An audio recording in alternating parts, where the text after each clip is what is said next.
All India confederation of the blind के YouTube channel पे आप सबका हार्दिक स्वागत है।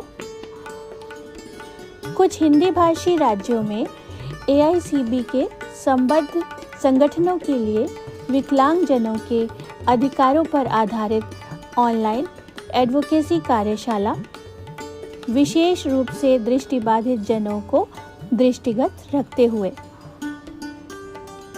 इस कार्यशाला का आयोजन Danish association of the blind Denmark के सहयोग से किया गया। दिनांक 19 जून 2022 एवं 26 जून 2022। Online platform zoom conferencing. कार्यशाला समन्वयक प्रोफेसर अनिल के अनेजा तथा श्रीमती गौरी सेन। पहला दिन रविवार 19 जून 2022। उद्घाटन सत्र।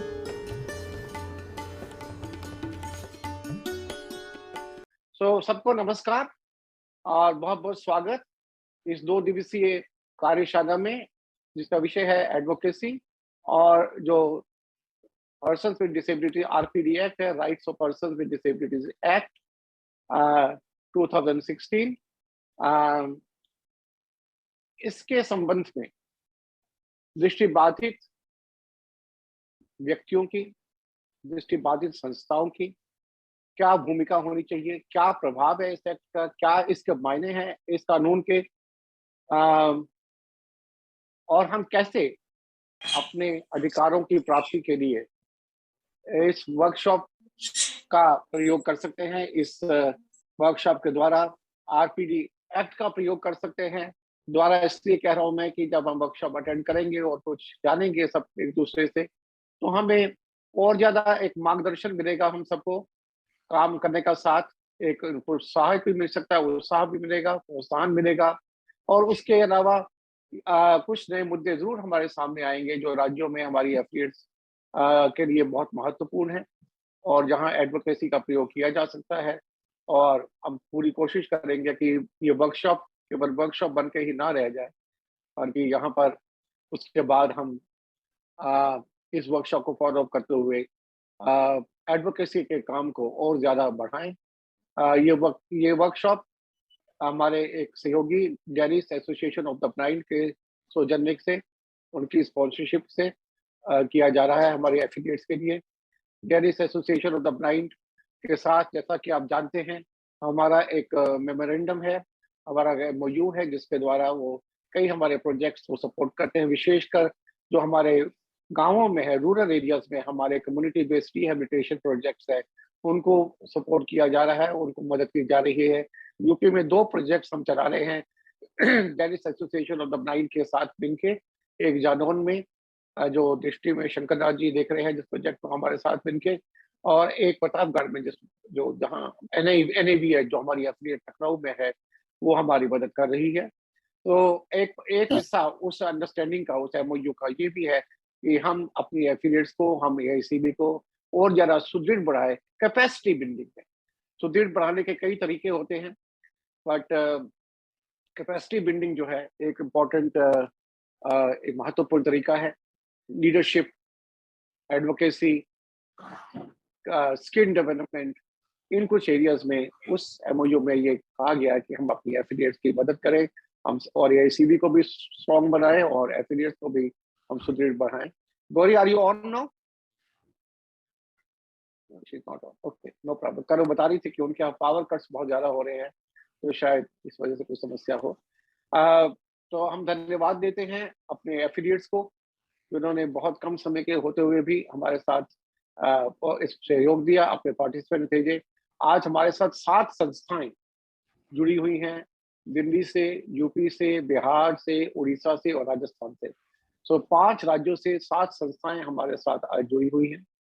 ऐसा ही एक वर्कशॉप हमने मार्च में भी किया था साउथ इंडियन एफिलिएट्स के लिए अपनी, वहां भी हमारी कई एफिलिएट्स थी, कई संस्थाएं और भी जुड़ी थी। जैसा कि यहाँ भी ऐसा है कि एक संस्था खैर हमारी एफिलिएट नहीं है, पर वो जुड़ी हुई है हमारे साथ, क्योंकि एडवोकेसी तो ऐसा मुद्दा है जिसको सबको प्रभावित करता है। और जितना हम साथ चल के चलेंगे उतने ही हम शीघ्र और उतने ही हम इफेक्टिव, प्रभावी परिणाम पा पाएंगे। हम धन्यवाद करते हैं हमारे जो गेस्ट टुडे हैं, guest of honour, chief guest, हमारे मार्गदर्शक सबके सालों से धारियाल साहब का, जिन्होंने हमें ज्वाइन किया है इस इनॉग्रेशन सेशन में। मैंने उनसे रिक्वेस्ट की थी कि वो ज्वाइन करें, हालांकि उनका लेक्चर तो जो उनका जो टॉक है वो तो 10:30 बजे का है, पर मैंने रिक्वेस्ट की थी कि आप ज्वाइन कर पाएं तो हमारी बड़ी मदद होगी, हमारा बहुत उत्साह बढ़ेगा। और इतना व्यस्त होते हुए भी धारियाल साहब हमेशा, मैं नहीं जानता कभी भी ऐसा हुआ हो कि धारियाल साहब ने, हमने कुछ कहा हो और हमारे निमंत्रण को उन्होंने स्वीकारा ना हो। पिछले 20-22 साल से मैं धारियाल साहब को जानता हूँ, कई बार इनके साथ सैकड़ों बार शायद दशकों नहीं सैकड़ों बार शायद इनसे इंटरेक्शन हुआ होगा पिछले 20-22 साल में। और हमेशा कभी भी मैं प्रभावित हुए बिना नहीं रहा। इनका जो कमिटमेंट है, कटिबद्धता है विकलांगता के प्रति, विकलांगों के अधिकारों के प्रति, और इनकी जो सिंसियरिटी है, इनकी जो सेंसिटिविटी है, इनकी जो सेंसिटिविटी है, और इनका जो परिश्रम है, जितनी तारीफ करूं कम है। कुछ तारीफ मैं इनके लेक्चर से पहले भी करूंगा, उसके लिए भी कुछ बचा देना चाहिए। पर अब मैं प्रार्थना करता हूं हमारे सेक्रेटरी जनरल बहुत बहुत धन्यवाद प्रोफेसर, ये आपकी महत्ता है। अब मैं प्रार्थना करूंगा अपने सेक्रेटरी जनरल कौर साहब से कि वो आपका विधिवत स्वागत करें और हमें प्रोत्साहित करें, प्रेरित करें अपने 2 शब्दों से। आदरणीय, आपने संबोधन से, 2 शब्दों से नहीं था, संबोधन से। आदरणीय अध्यक्ष महोदय, अन्य पदाधिकारी, एफिलिएट्स के विभिन्न प्रतिनिधि,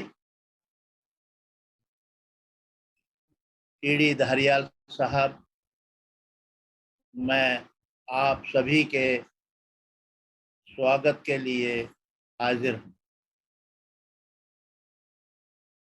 देखिए, ये जो वर्कशॉप आज और अगले संडे को होने जा रही है, इस वर्कशॉप का विशेष महत्व है, क्योंकि मेरे विचार में एडवोकेसी से बढ़कर आपकी संस्था को, आपके संगठन को कोई और चीज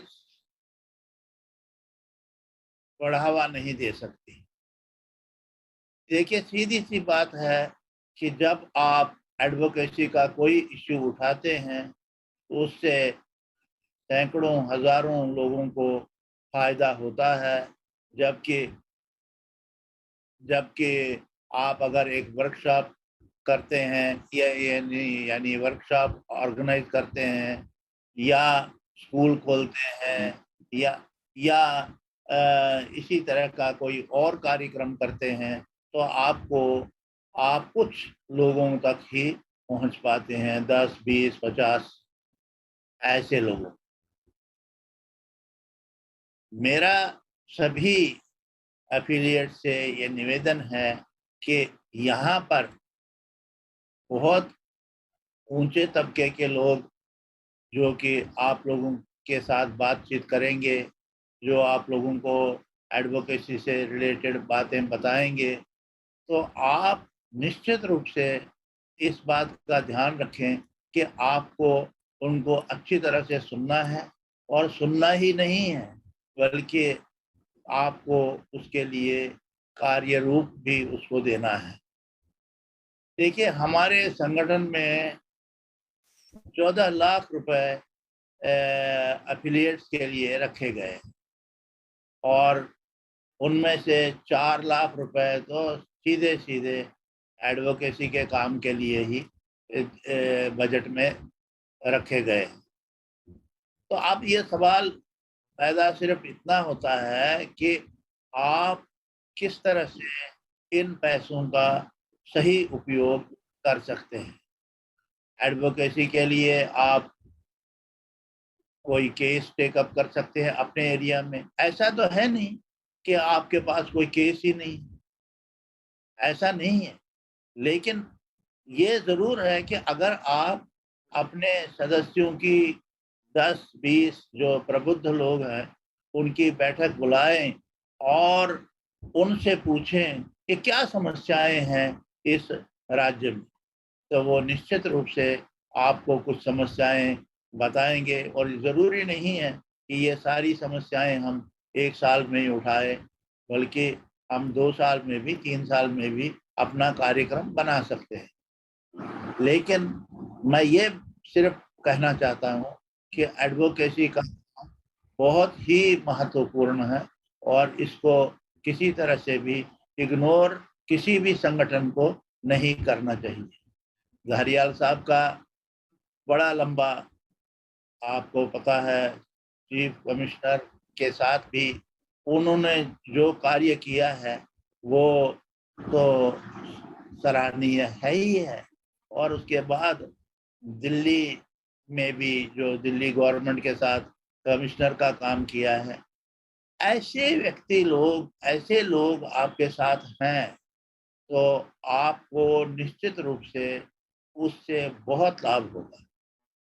आपके पास कई एडवोकेट्स इस सम्मेलन में, इस सेमिनार में, इस वर्कशॉप में आएंगे और वो आपके साथ बात करेंगे। तो लेकिन मेन मकसद ये है कि आप उसके बाद क्या प्राप्त कर पाते हैं। क्या केवल अटेंड करके चले जाते हैं या उसके बाद कुछ कार्यक्रम भी करते हैं। कुछ एफिलिएट ने निश्चित रूप से बहुत रिस्पॉन्सिबल पदाधिकारियों को नहीं भेजा है और जैसे काम चलाऊ के लिए होता है वैसे किया है, वो ठीक नहीं है। उनको चाहिए कि वे इसको बहुत इम्पोर्टेंट समझें, क्योंकि इस पर पैसा भी लगता है, विदेश की भी नज़र है और हमारा कार्य अच्छी तरह से हो, ये हमारी जिम्मेदारी बनती है। मैं अधिक समय आप लोगों के और स्पीकर के बीच में नहीं लूँगा, क्योंकि हमारे यहाँ भी एक वर्कशॉप हो रही है इस वक्त चाइल्ड केयर और इन्फेंट्स पर, और वो 10 बजे ठीक शुरू होनी है, तो मुझे वहाँ भी जाना होगा। तो मैं इसी के साथ आपका सभी का आभार व्यक्त करता हूँ और विशेष रूप से अपने अध्यक्ष महोदय का कि जिन्होंने मुझे समय दी। धन्यवाद। वापस धन्यवाद सर आपके। गौरी कंटिन्यू। जी नमस्कार सर, नमस्कार सभी विद्वत जनों को। और मैं माफी चाहूंगी, एक्चुअली कुछ टेक्निकल इश्यू हो गया, इस वजह से मैं स्टार्ट नहीं कर पाई। मैं उधर से बोल रही थी और आवाज नहीं आ रही थी किसी की भी, फिर मैंने रीजॉइन किया। और अभी बहुत अच्छा महासचिव महोदय और जो AICB के संस्थापक हैं पद्मश्री आदरणीय जवाहरलाल कौल सर, हम सब के मार्गदर्शक और प्रेरणा स्रोत, उनका हमें आशीर्वाद मिला और उनका जो उद्बोधन है, उनका जो स्वागत भाषण है वो हम लोगों ने सुना। मैं इस बारे में अनिजात सर, हमारे जो अध्यक्ष महोदय हैं, उन्होंने स्टार्टिंग में बता ही दिया होगा जो उद्देश्य है। फिर भी एफिलिएट्स हमारे साथ कितने जुड़े हैं, किस स्टेट से हैं, उसका ब्यौरा हमारा जो उद्घाटन भाषण है जो अध्यक्ष महोदय अभी कुछ ही देर बाद हमें उसके लिए संबोधित करने वाले हैं, तो उसके बाद मैं वो ब्यौरा आप लोगों को दूंगी। अच्छा, ठीक है। धन्यवाद सर। तो जैसे कि आप सभी जाने गए हैं कि Danish association of the blind के सहयोग से हम ये कार्यशाला कर रहे हैं। डेनमार्क की हमारी जो सहयोगी संस्था है, और ये इस कार्यशाला में जिस तरह से हमने साउथ इंडिया में एडवोकेसी पे इसी तर्ज पे एक अंग्रेजी में, इंग्लिश में कार्यशाला वर्कशॉप 2 डे वर्कशॉप जो आयोजित की थी, उसी तरीके से हम यहाँ पे भी अपने कुछ हिंदी भाषी जो राज्य हैं जहाँ पे हमारे एफिलिएट्स हैं, संबद्ध संगठन है, उनके लिए हम ये कार्यशाला 2 दिवसीय कार्यशाला यानी 19 और 26 जून को आयोजित कर रहे हैं। आज 19 जून को, आज पहला दिन है। एक बार फिर से आप सबका हृदय तल से स्वागत करती हूँ। हमारे पास इस वक्त 5 स्टेट से एफिलिएट्स जुड़े हुए हैं, 5 स्टेट से 7 एफिलिएट्स जुड़े हैं। तो हम राजधानी दिल्ली से शुरू करते हैं। दिल्ली में हमारे साथ भारतीय नेत्रहीन कल्याण परिषद है। पार्टिसिपेंट्स का परिचय जो अध्यक्ष महोदय हैं उनके उद्बोधन के बाद ही होगा। कार्यक्रम के अनुसार। इसके बाद हम उत्तर प्रदेश चलते हैं। उत्तर प्रदेश की राजधानी लखनऊ से हमारे पास national association of the visually handicapped है, यानी राष्ट्रीय दृष्टिबाधितार्थ संस्था। इसके बाद उत्तर प्रदेश में ही, यानी उत्तर प्रदेश से 2 संस्थाएं हैं हमारे साथ। चित्रकूट चलते हैं, जहाँ पे हमारे साथ दृष्टि जुड़ी हुई है संस्था, बहुत ही एक्टिव। और इसके अलावा फिर हम बिहार का अगर रुख करें तो बिहार नेत्रहीन परिषद हमारे साथ है। ओडिशा से Odisha association for the blind, और इसके साथ ही राजस्थान से इस बार हमारे साथ 2 संबद्ध संस्थाएं जुड़ी हैं, जो बहुत ही ज्यादा उत्साहपूर्वक जुड़ी हैं और जिन्होंने इसका महत्व बखूबी समझा। और ये सभी संस्थाएं मानती हैं कि स्टेट्स में कितना ज्यादा एडवोकेसी की जरूरत है। विकलांगजनों के अधिकारों पर आधारित है हमारी ये कार्यशाला, लेकिन दृष्टिबाधित जनों को विशेष रूप से दृष्टिगत रखते हुए, क्योंकि जाहिर है हमारी समस्याएं अलग हैं, चुनौतियां अलग हैं। राजस्थान की संस्थाओं की मैं बात कर रही थी, तो राजस्थान नेत्रहीन कल्याण संघ हमारे साथ है, और साथ ही दृष्टिहीन क्रीड़ा परिषद।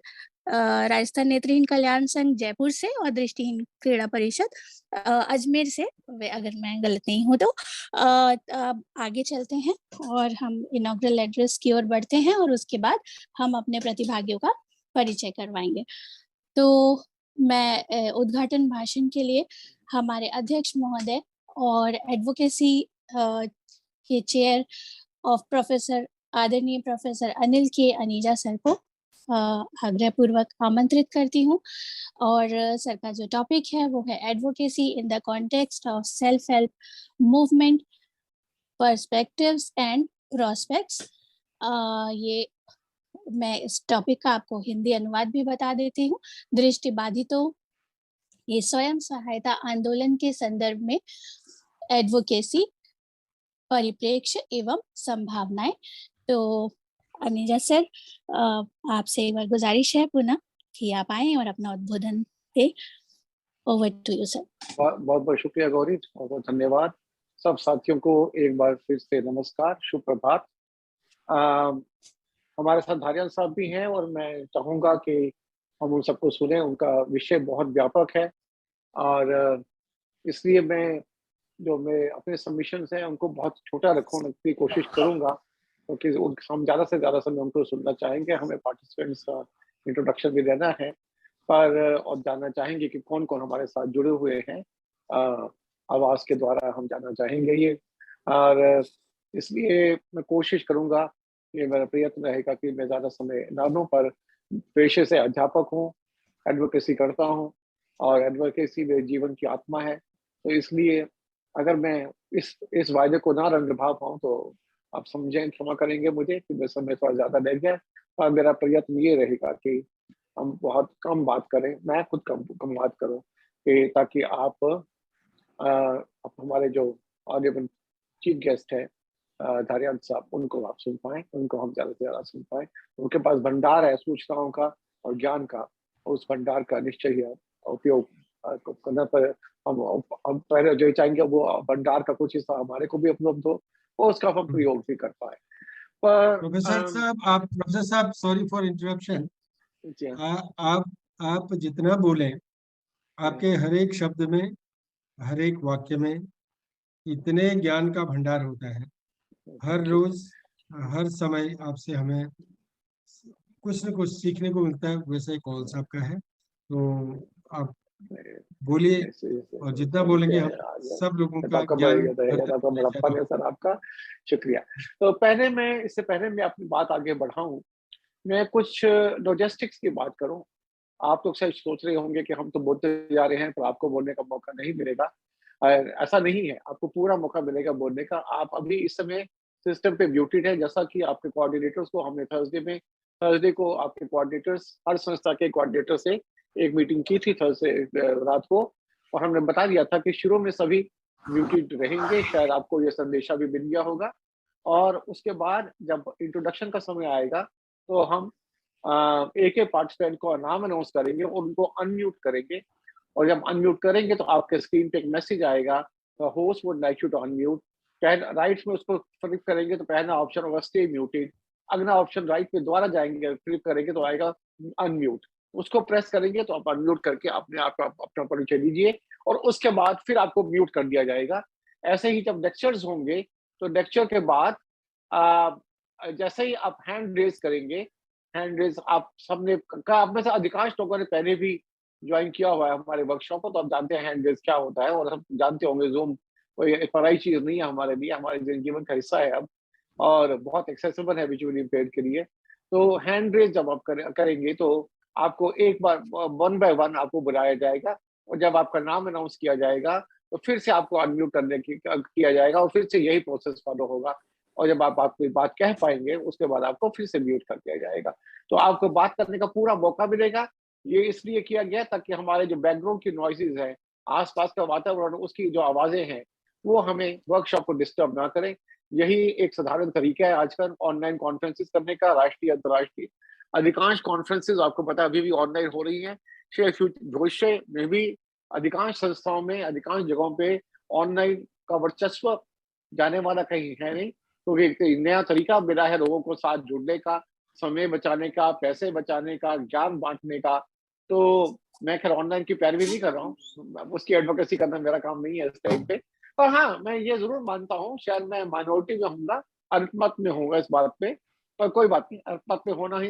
हर आदमी जब कोई नया काम करता है तो अल्पमत में ही होता है, अकेला होता है, कोई साथ होता नहीं, बाद में लोग जुड़ते हैं। कभी भी कोई काम मेजोरिटी से शुरू नहीं होता है, बहुमत से शुरू नहीं होता है। हर काम जो शुरू होता है, ये याद रखना, संस्था भी क्यों ना हो, और यही सब संस्थाओं की बात करने जाएंगे यहाँ से, कोई भी संस्था अल्पमत से ही शुरू होती है, बहुत कम लोगों से। तो अल्पमत की अपनी नजरअंदाजी इतनी नहीं करनी चाहिए। कई बार अल्पमत करके कहने, हम इतिहास उठा के देखें तो जानेंगे कि जितने भी व्यक्ति थे, बड़े बड़े लोग थे, बड़े बड़े संस्थाएं थी, वो सारे अपने जमाने में अल्पमत नहीं थी, उनको लोग पसंद नहीं करते थे, कोई इतनी चिंता नहीं होनी चाहिए इसलिए। तो हाँ, मैं ये कह रहा था कि ये इसलिए है कि आप इस वर्कशॉप का अधिक से अधिक लाभ उठा सके और आप कंफर्टेबल रहें। आपके अगर आसपास वातावरण में कोई आवाज है तो वो दूसरों को परेशान ना करे।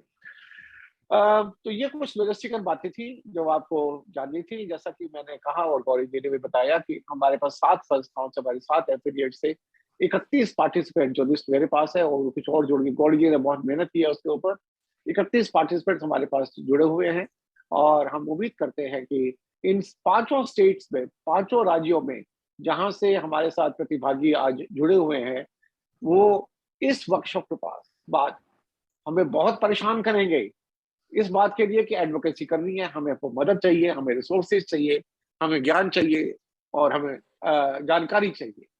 और हम उम्मीद करेंगे कि ये परेशान हम आप हमें करें और हम इंतजार करेंगे उस परेशानी का, ताकि हम अधिक से अधिक एडवोकेसी हम अपने स्टेट्स में कर सके, राज्यों में कर सके, अपने एफिलिएट के साथ मिलकर कर सके। देखिए, आप ये बात याद रखिए, जब संस्थाओं की बात करते हैं तो AICB, सबको मालूम है, अक्सर हम भूल जाते हैं ये बात, AICB एफिलिएट्स के अलावा कुछ नहीं है।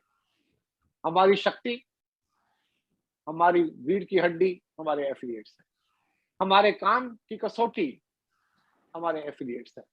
अगर एफिलिएट्स काम नहीं करेंगे तो हम सेंट्रल ऑफिस से कितना ही अच्छा काम कर पाएंगे, राज्यों में उनका प्रभाव आपके द्वारा जाएगा, उस प्रभाव का संचार आपके द्वारा होगा।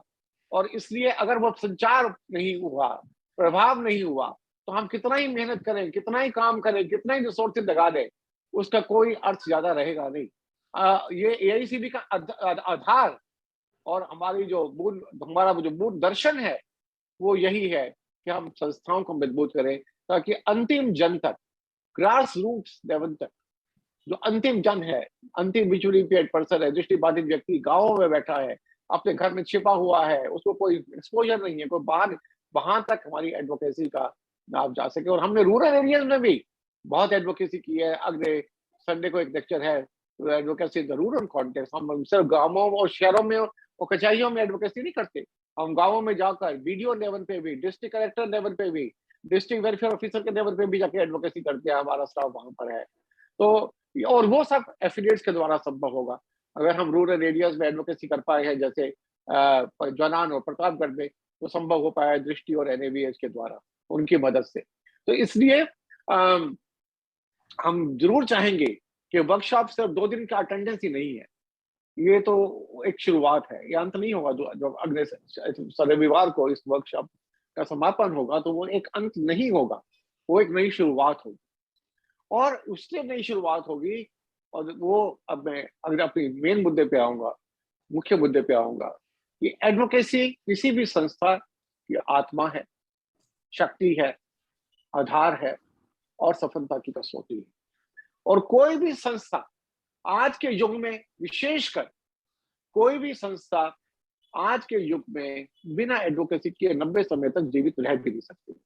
तो इसलिए ये मेरे 5 मुद्दे होंगे, 5 बिंदु होंगे। तो ऐसा समय ज्यादा नहीं लूंगा, मेरे पास तो समय है ही, मैं तो घर का आदमी हूँ। और वो क्या कहते हैं सर, घर की मुर्गी दांत बराबर। हाँ, तो मुर्गी तो पता नहीं, पर दांत बराबर जरूर। और दांत बहुत पौष्टिक भी होती है, ऐसी बात तो नहीं है। अब हमेशा इस मुहावरे को भी बदलना होगा, क्योंकि क्योंकि दांत तो बहुत पौष्टिक होती है, वो अच्छी मानी जाती है, पर वो बात की बात है। तो जब भाषा के ऊपर मैं कोई बात करूंगा तो तब की बात। तो मैं तो घर का ही आदमी हूँ, और इसलिए इन 5 मुद्दों पे मेरे को बहुत समय मिलेगा। मेरे 2 लेक्चर्स भी आपके, 2 वक्तव्य भी आपके साथ है, हमें समय मिलेगा। और मैं ये जरूर कहना चाहूंगा इस स्टेज पे कि संस्थाएं बनती क्यों और संस्था और व्यक्ति में क्या फर्क है। अगर आप उस बात पे जाए और इससे भी पीछे जाए कि समाज की स्थापना भी क्यों हुई थी, क्या आवश्यकता थी। एक मिनट, जस्ट एक मिनट, एक मैसेज है मेरे स्क्रीन पे, आपको आवाज आ रही है मेरी? यस यस, या मैं रूरल एरिया की बात की और हमें विक्रम दत्त जी की पिक्चर नजर आ गया हमें। या तो मैं ये, और इससे पहले भी हम बात करें समाज की रचना क्यों हुई, क्या आवश्यकता थी कि एक कम्युनिटी, एक इंस्टीट्यूशन, जो भी इसको कहना चाहे, एक आइडेंटिटी समाज के रूप में व्यक्तियों ने उसकी उत्पत्ति की। 3 इसमें थ्योरीज है, मैं उसमें ज्यादा जाना नहीं चाहता। हॉब्स, लॉक और रूसो, तीनों के तो 3 जो मेन दार्शनिक रहे हैं, जिसको हम सोशल कॉन्ट्रैक्ट थ्योरी कहते हैं, सामाजिक समझौता का सिद्धांत। तो सामाजिक समझौते के सिद्धांत के बारे में इन 3 लोगों का नाम लिया जाता है। मैं राजनीति शास्त्र का छात्र नहीं हूँ, पर थोड़ा बहुत पढ़ाई की है किसी जमाने में। इनके विचार समाज की उत्पत्ति के विषय में अलग अलग है। कुछ कहते हैं कि इंसान प्रकृति के जिस स्टेट में था, स्टेट ऑफ नेचर में, बहुत दुखी था, और इसलिए अपने सुख के लिए, अपने दुख को दूर करने के लिए, साथ रहने के लिए, एक तरह का ऑर्डर क्रिएट करने के लिए अपने लाइफ में और दुनिया में, समाज। कुछ लोग कहते हैं नहीं, इंसान तो बहुत सुखी था उस स्टेट में, और ये जरूर है कि वो और भी ज्यादा सुखी होना चाहता था, और ये धारणा था कि साथ आके वो और ज्यादा सुखी हो जाएगा समाज जो है व्यक्ति के लिए। इसमें कोई विरोध नहीं है कि दोनों तरह के दार्शनिक ये मानते हैं कि समाज की स्थापना व्यक्ति की वृद्धि के लिए, व्यक्ति की सुख शांति के लिए, व्यक्ति के लिए विकास के लिए की गई। तो आधार क्या हुआ समाज का? समाज का आधार हुआ व्यक्ति, और व्यक्ति को अगर फायदा नहीं होता तो शायद, अगर व्यक्ति नहीं सोचते, सभी व्यक्ति मिलकर सोचे, पर व्यक्ति अगर नहीं सोचते कि उनको इस इंस्टीट्यूशन, जिसको हम सोसाइटी कहते हैं, समाज कहते हैं, बड़ा लूजली मैं वर्ड यूज कर रहा हूँ, क्योंकि सोसाइटी और समाज के कई तरह के मायने हो सकते हैं। पर जो हम टर्म जानते हैं समाज, कलेक्टिव टर्म, तो सामूहिक शब्द जिसको हम जानते हैं समाज, उसकी जब हम बात करें, तो अगर व्यक्ति ऐसा नहीं सोचते तो समाज की स्थापना नहीं होती। दूसरा पॉइंट आप ये देखिए कि अगर व्यक्ति 2-4 सोचते, एक आधा सोचते, पर अपनी बात आगे कहते नहीं दूसरों को, और इकट्ठा नहीं होते, तो समाज की स्थापना नहीं होती। और इकट्ठा भी होते पर उनके सामूहिक उद्देश्य नहीं होते, तो समाज की स्थापना नहीं होती। यही बात संस्थाओं पे भी लागू होती है। संस्थाओं का आधार व्यक्ति है। मैं नहीं मानता कि व्यक्ति संस्थाओं से गौण है। नो, व्यक्ति संस्थाओं से गौण नहीं हो सकता। व्यक्ति के बिना संस्थाएं चल ही नहीं सकती। अगर व्यक्ति सक्षम नहीं होंगे, व्यक्ति सुखी नहीं होंगे, व्यक्ति प्रसन्न नहीं होंगे, व्यक्ति केपेबल नहीं, सक्षम नहीं होंगे तो संस्थाएं कैसे चल सकती? क्योंकि व्यक्ति तो आधार है, संस्था व्यक्तियों की है, व्यक्तियों के द्वारा है और व्यक्तियों के लिए है। तो इसलिए अपने आप को व्यक्ति के आधार को नहीं भूलना चाहिए। अगर व्यक्ति को हम फायदा नहीं पहुंचा सकते, लास्ट पर्सन जो उसने चाहे परोक्ष रूप से हो या अपरोक्ष रूप से हो योगदान दिया समाज की स्थापना में, संस्थाओं की बात करें तो संस्थाओं की स्थापना में आप क्या सोचते हैं कि जो लोग एक्टिव हैं, मेंबर्स या एक्टिव ऑफिस बेयरर्स है, वही संस्थाएं चलाते हैं? बिल्कुल नहीं। जो लोग हमारी स्ट्रेंथ पीछे हैं, हमें समर्थन देते हैं, हमें हिम्मत देते हैं, हमें कारण देते हैं समाज चलाने का, संस्था चलाने का, उनका भी उतना ही योगदान है। और जो हमें एक मुद्दा देते हैं, एक उद्देश्य देते हैं, चाहे वो नजर ना आए, विजिबल ना हो, पर उनकी प्रेजेंस ही, उनकी उपस्थिति ही हमारी शक्ति है और उनका योगदान ही उतना ही है हम जितना किसी और का, जो कि प्रेसिडेंट या सेक्रेटरी जनरल या कोई भी सेक्रेटरी या कोई भी ऑफिस में एक्टिव मेंबर है। ऐसा नहीं है कि संस्था ठीक है, कार्य हर एक के रोल्स अलग होते हैं, हर की क्षमताएं अलग होती हैं, वो रोल्स के हिसाब से एक हायरार्की भी बन जाती है कई बार। पर इसका अर्थ ये नहीं कि जो निचली पायदान पे व्यक्ति है उसका कोई योग नहीं, उसका उतना ही योग है, उतना ही महत्व है। उसके बिना तो हम कितना ही काम करें, एग्जीक्यूटिव ऑफिस में कोई अर्थ ही नहीं रहेगा अगर निचली पायदान का व्यक्ति हमारे साथ नहीं होगा। तो हम साथ हैं सब कोई, निचली उचली पायदान भी ठीक है, मैंने कहा हायरार्की बन जाती है, पर बनना कितना सही है ये भी बात दूसरी है। हम सबको ये नहीं पूछना चाहिए कि हम सभी उस पायदान पे थे जिससे हम आगे बढ़ के थोड़ा आगे आए हैं, और हमारी सफलता तभी हो सकती है एक संस्था की कि हम सबको अपने साथ लेके उसी पायदान पे खड़ा करें, वरना कोई अर्थ नहीं हमारे काम का। तो इसलिए अगर हम सामूहिक ना होते और संस्था और व्यक्ति को फायदा ना पहुंचाए और साथ ना काम करें तो संस्थाएं नहीं चलती। तो ये तीन चीजें संस्थाओं के लिए बहुत जरूरी है: व्यक्ति को आधार मानना, सामूहिक रूप से काम करना और साथ चलना। पर देन प्रश्न ये उठता है, ये सब तो ठीक, पर हम करें क्यों ये सब? क्या कारण है? और कारण ये होता है, कारण ये नहीं कि हमें सिर्फ अपना समय पास करना है, टाइम पास करना है, ऐसा कुछ नहीं। समय व्यतीत करना है तो हम करते नहीं। कुछ मुद्दे होते हैं, कुछ इश्यूज होते हैं, कुछ समस्याएं होती हैं जिनके समाधान के लिए हम साथ आते हैं। कुछ ऐसे मुद्दे होते हैं जो हमें सामूहिक रूप से समाधान करने में सहायता मिलती है। कुछ ऐसे बाधाएं होती हैं, चाहे वो सामाजिक हो, चाहे वो सांस्कृतिक हो, चाहे वो कोई भी हो, जिनको दूर करने में हमारी सामूहिक शक्ति शायद ज्यादा प्रभावी होगी उस शक्ति से, क्योंकि हम एक व्यक्तिगत रूप से जिसको हम प्रयोग करें। तो हुआ क्या, ये नहीं कि हम खाने पीने या किसी काम के लिए इकट्ठे होते हैं, नहीं। कुछ मुद्दे होते हैं जिंदगी में और वो मुद्दे ही, उन मुद्दों का समाधान करना, उन सब समाधान की तरफ प्रयत्नशील होना, उन सब समाधान के लिए सोचना, उस समाधान के लिए स्ट्रेटेजीज बनाना, यही एडवोकेसी। और इसलिए मैं कहता हूं कि हर संस्था का आधार और उसकी आत्मा एडवोकेसी है। कोई भी संस्था ऐसी शायद नहीं होगी जिसके आधार में एडवोकेसी नहीं थी। ये सिर्फ, अगर आपके सर्विसेज भी गौण था तो सर्विसेज भी इसलिए कि दृष्टिबाधित व्यक्ति सशक्त हो, दृष्टिबाधित व्यक्ति और ज्यादा विकसित हो, समाज में उनका सम्मिश्रण हो, समग्रता हो। अगर ये भी अद्भुत उद्देश्य था तो फिर सेवाएं, सर्विसेज एडवोकेसी का एक जरिया बनती है। और इसलिए जो लोग कुछ कहते हैं कि सर्विसेज और एडवोकेसी में फर्क है, मैं उस फर्क को नहीं मानता। सर्विसेज और एडवोकेसी में कोई फर्क नहीं है। कुछ चीजें हम एडवोकेसी के द्वारा अचीव करते हैं, कुछ चीजें हम सेवाएं देके, लोगों को विकास करके, उनके स्किल्स को डेवलप करके और उनके स्किल्स को विकसित करके और उनको और सुविधाएं प्रदान करके भी तो उन उद्देश्यों को प्राप्त करते हैं।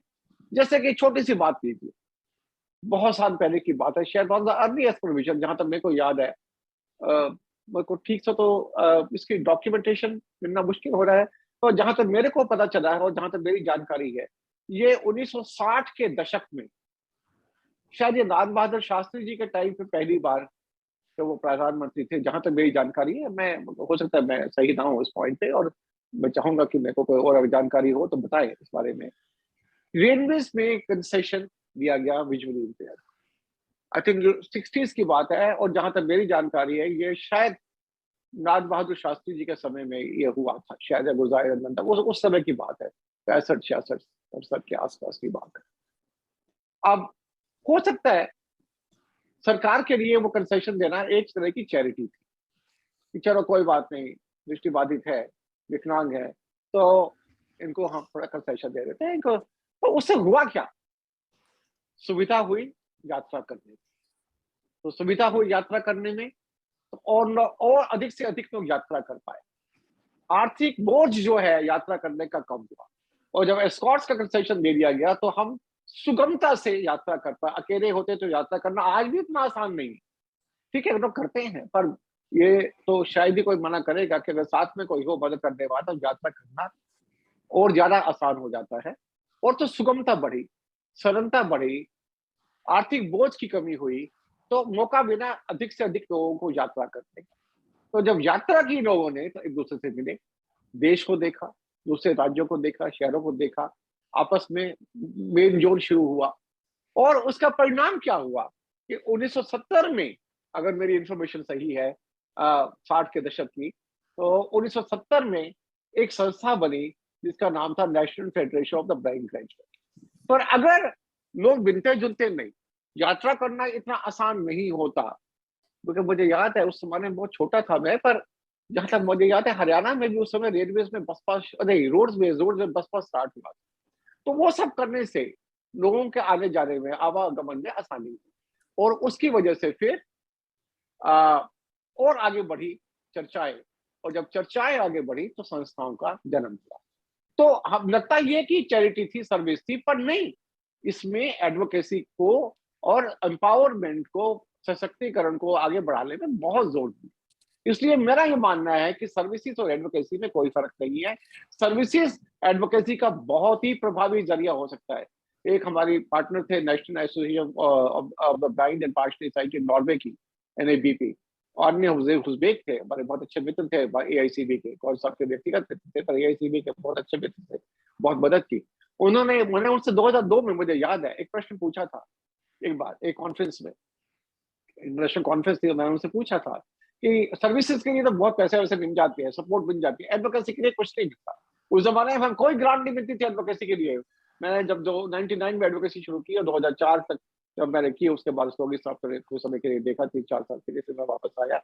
हम कोई ग्रांट नहीं थी, कोई हमारे पास बजट नहीं था एडवोकेसी। आज तो बजट की बात करते हैं, कोई बजट नहीं था। तो 4-5 साल में हमारे इम्पैक्ट केसेस आए, तो मैंने परेशान होता था मैं भी कहीं कि ऐसे कैसे चलेगा, मेरा सपोर्ट के वकीलों के खर्चे हैं, ट्रांसपोर्ट के हैं, और एक्सपेंसेस है, सेक्रेटरीशिप चाहिए होती है, बड़े बड़े लंबे कागज बनाने पड़ते हैं। तो मैंने उनसे पूछा ये प्रश्न, और उन्होंने कहा कि सबसे बढ़िया तरीका ये है जब सर्विसेज में ही एडवोकेसी निहित हो, और दोनों में एक सामंजस्य। और मैं उस बात को आज तक गांठ बांध करते चलता हूँ कि सर्विसेज ही एडवोकेसी का जरिया है, और एडवोकेसी सर्विसेज में कोई फर्क नहीं है। तो आप इस संस्था है, मेरे को बहुत कुछ कहना है इस विषय पे, पर बाद में शायद समय मिलेगा तो 112 आपके साथ आऊंगा बाद में।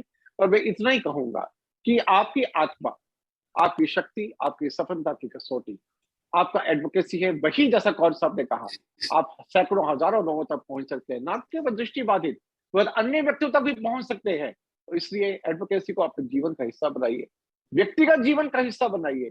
वो व्यक्ति बहुत कम एडवोकेसी कर सकता है जो अपने व्यक्तिगत जीवन में एडवोकेसी नहीं कर सकता। जब हम अपने अधिकारों के लिए अपने जीवन में नहीं बोल सकते, चाहे परिवार में हो, चाहे जहां काम करते हो, तो हम दूसरों के लिए नहीं बोल पाएंगे। इसलिए अपने जीवन में एडवोकेसी रहिए, ताकि आप संस्थाओं में एडवोकेसी पाए, और संस्थाओं को दृष्टिबाधित व्यक्तियों की सशक्तिकरण को, विकलांग व्यक्तियों के सशक्तिकरण को, और AICB की शक्ति को अब आगे बढ़ाए। बहुत बहुत धन्यवाद। और आगे भी बहुत समय मिलेगा चर्चा करने का, ये बहुत व्यापक विषय है। और जैसा मैंने कहा कि हम सारियन साहब को सुनना चाहते हैं, तो हम क्विकली पार्टिसिपेंट्स का इंट्रोडक्शन करा के फिर सर से रिक्वेस्ट करेंगे। जी हाँ, गौरी। बहुत बहुत बहुत धन्यवाद अध्यक्ष महोदय। जैसा कि हमारे अनुभवी स्पीकर महोदय ने भी कहा, आपका उद्बोधन सदा ही बहुत ज्ञानवर्धक और रुचिकर होता है। और अब हम चलते हैं अपने पार्टिसिपेंट्स के परिचय की ओर, प्रतिभागियों के। तो जैसे मैंने आप लोगों को बताया कि हमारे पास 5 राज्यों से 7 एफिलिएट्स जुड़े हुए हैं। तो हम राजधानी दिल्ली से शुरू करेंगे और दिल्ली में भी भारतीय नेत्रहीन कल्याण परिषद, जो कि एक ही संस्था भी दिल्ली से हमारे साथ जुड़ी हुई है। तो मैं गुजारिश करूंगी रमेश प्रसाद सिंह सर से, जो कि हमारी संस्था के वाइस प्रेसिडेंट भी हैं। सबसे पहले वो अपना परिचय दें। मैं रमेश प्रसाद सिंह, जनरल सेक्रेटरी भारतीय नेत्रहीन कल्याण परिषद दिल्ली से और वाइस प्रेसिडेंट AICB। जी, बहुत बहुत शुक्रिया सर। हमारे साथ आदरणीय मिसेस रंजू सिंह जी हैं, जो अगेन हमारी संस्था की AICB की ही वाइस प्रेसिडेंट है। मैं उनसे गुजारिश करूंगी कि वो अपना परिचय दें। मैं रंजू, ऑल इंडिया कन्फेडरेशन में वाइस प्रेसिडेंट। बस इतना ही परिचय। और स्कूल में टीचर हुए तो आप सब जान ही रहे हैं। जी, हमारे तीसरे पार्टिसिपेंट की ओर बढ़ते हैं, नरेश कुमार अग्रवाल जी, अगेन भारतीय नेत्रहीन कल्याण परिषद से। नमस्कार जी, मैं नरेश कुमार अग्रवाल, भारतीय नेत्रहीन कल्याण परिषद एग्जीक्यूटिव मेंबर हूँ। जी, शुक्रिया। जसमेर सिंह पानू जी। जसमेर सिंह ज्वाइन नहीं कर पाए क्योंकि वो नेटवर्क से बाहर है, दिल्ली में नहीं है। अच्छा, कोई बात नहीं। थैंक यू सर अपडेट देने के लिए। निशु राय जी। नमस्कार मैम सर, आप लोगों को। मैं निशु, भारतीय नेत्रहीन कल्याण परिषद से। ठीक है, थैंक यू। विनोद चंद्र गुप्ता जी। मैं विनोद चंद्र गुप्ता, भारतीय नेत्रहीन परिषद से। जी, आप यहाँ एक्टिव मेंबर है? जी, शुक्रिया। अब हम अपनी अगली संस्था की ओर चलते हैं, बिहार की ओर। बिहार का रुख करते हैं। भारतीय नेत्रहीन परिषद, बिहार नेत्रहीन परिषद पटना से हमारे साथ जुड़ी हुई है। यहाँ हम शुरू करते हैं शैलेंद्र कुमार शैल जी से। जी नमस्कार, मैं शैलेंद्र शैल बिहार से पटना में फिलहाल हूँ और बिहार नेत्रहीन कल्याण परिषद से। जी, धन्यवाद। जी, एक्टिव मेंबर हैं आप इस संस्था के। बहुत बहुत शुक्रिया।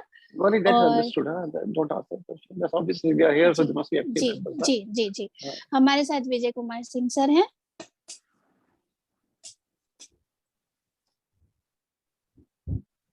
He is not here. Hello, Vijay ji बोलिए। वो है नहीं सर। ठीक है, विजय जी है नहीं। नेक्स्ट। ओके, अब हमारे साथ हैं आशा कुमारी जी, बिहार नेत्रहीन परिषद से ही।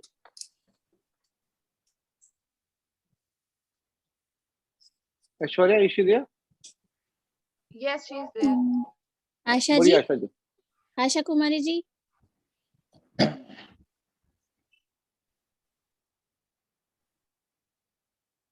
आशा जी अनम्यूट कीजिए अपने आप को। चलिए आगे चलते हैं। Indrajit Kumar ji. Good morning sir. हाँ जी, good morning sir and all of you. Vijay sir कर दिया है इसलिए कोई बात नहीं। जी, इंद्रजीत जी, आपका नेटवर्क भी ज्यादा अच्छा नहीं है तो ठीक कर दीजिएगा। आशा कुमारी जी म्यूट कर पाई अपने को, अनम्यूट कर पाई, सॉरी। ठीक है, मिस पूजा कुमारी, आगे चलते हैं। नमस्कार सर, मैं पूजा कुमारी, बिहार नेत्रहीन परिषद की तरफ से। जी, ठीक है। अब लखनऊ का रुख करते हैं। यहाँ national association of the visually handicap, Usha Pal से शुरुआत करते हैं। मैम मैं उषा पाल बोल रही हूँ, मैं NAVH की टीचर हूँ मैम। जी, थैंक यू। आशीष पाल जी हैं हमारे साथ, NAVH से ही। हाँ जी, सभी लोगों को नमस्कार। मैं आशीष पाल, राष्ट्रीय दृष्टिबाधिता संस्थान लखनऊ से। मैं यहाँ का एक्टिव मेंबर हूँ। Thank you Ashish ji. रोहित वर्मा जी। वो है नहीं। ओके, आगे चलते हैं। मिसेस जया गुप्ता, श्रीमती। हाँ जी, आवाज आ रही है। मैं Jaya Gupta, coordinator of NABH। और आपको बताना चाहूंगी कि रोहित वर्मा की तबीयत थोड़ा खराब है, इसलिए वो अभी ज्वाइन नहीं कर रहे हैं। कोई नहीं, कोई बात नहीं। Thank you. Ankit Verma ji, again इसी ऑर्गेनाइजेशन से। Good morning all of you. मैं Ankit Verma, special teacher NABH की ओर से। ठीक है, थैंक यू। अब हम उत्तर प्रदेश में ही रहते हुए दृष्टि चित्रकूट की ओर चलते हैं। यहाँ शंकर लाल गुप्ता जी हमारे साथ है, ये भी हमारे AICB के वाइस प्रेसिडेंट हैं। सर नमस्कार सर सभी को। मैं शंकर लाल गुप्ता, महासचिव दृष्टि एवं AICB का उपाध्यक्ष, सबको नमस्कार करता हूँ। जी, हमारे साथ श्रीमती वर्षा गुप्ता जी हैं। सभी को नमस्कार। मेरी आवाज आ रही है? हाँ जी, बिल्कुल परफेक्ट। मैं वर्षा गुप्ता, दृष्टि चित्रकूट से आप सभी को नमस्कार करती हूँ। नमस्कार मैम, थैंक यू। मिस बसंती जीना जी। चलिए नेक्स्ट। ठीक है, रूप नारायण यादव जी, दृष्टि से ही। सभी को नमस्कार। मैं रूप नारायण यादव, दृष्टि संस्था का एक्टिव मेंबर हूँ। Thank you ma'am. Thank you. Pankaj Kumar Dubey ji. Hello जी, आवाज आ रही। नमस्कार, मैं दृष्टि से पंकज दुबे। ठीक है, थैंक यू। हमारे साथ Odisha association for the blind Gauri Bhubaneswar ऐसा जी। है कि अभी 10:34 हो गए हैं, तो मैं ये सजेस्ट करूंगा कि बाकी की इंट्रोडक्शन हम बाद में करें। हम भारिया साहब सुनते ठीक है, ओडिशा और हमारे स्पीकर। हाँ, तो उसके बाद जो मेरे लेक्चर से पहले अभी हमारी बिहार, यूपी और दिल्ली हो गया है, राइट? जी। तो कुल 34 पार्टिसिपेंट्स हैं सर। हम रिमेनिंग का बाकी आगे जब कर लेंगे। 12:15 मेरे लेक्चर से पहले हम सब ले लेंगे। ठीक है। तो अभी दरियाल साहब से